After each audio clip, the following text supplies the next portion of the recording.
এটি শুধু একটি বিমান দুর্ঘটনা নয়, একটি পরিবারের আকাশভাঙা কান্নার গল্প।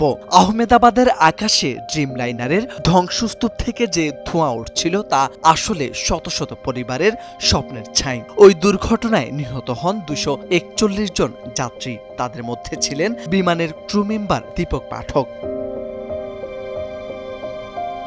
দীপক ভোরে মাকে ফোন দিয়ে বলেছিলেন, মা, আমি আজ আহমেদাবাদ যাচ্ছি, চিন্তা করো না, তুমি সময় মতো ওষুধ খেও, কয়েকদিন পর ছুটি পেলেই তোমাকে নিয়ে ঘুরতে যাব, বোনকে দেখে রেখো। পৌঁছে কল দিব বলেই ফোন কেটে দেন দীপক। কে জানতো এই কথাগুলোই হয়ে যাবে শেষ বিদায়ের শব্দ।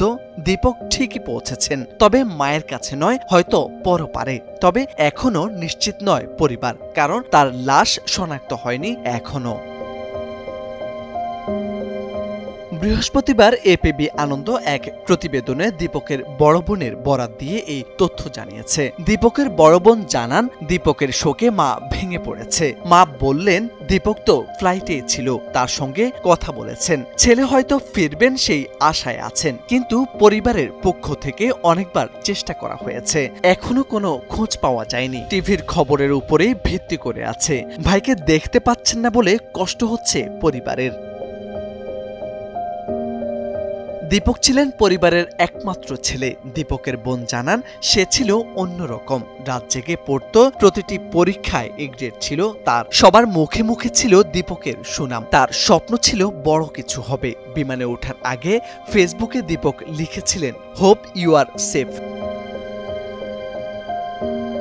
বিমানটি বিধ্বস্ত হয়েছিল আহমেদাবাদের একটি মেডিকেল কলেজের উপর। সেই হোস্টেলের ভিতর থেকে এখন শুধু নামহীন দেহ বেরিয়ে আসছে। তাদের মধ্যে কে দীপক? এই প্রশ্নই ঘিরে রেখেছে তার পরিবারকে। একটি ফোন কল, একটি ফ্লাইট, একটি ধ্বংসস্তূপ, আর এক অনন্ত প্রতীক্ষা।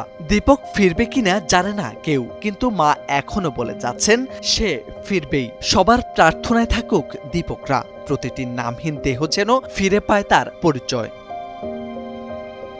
মোর্শেদা আলম, সময়ের আলো।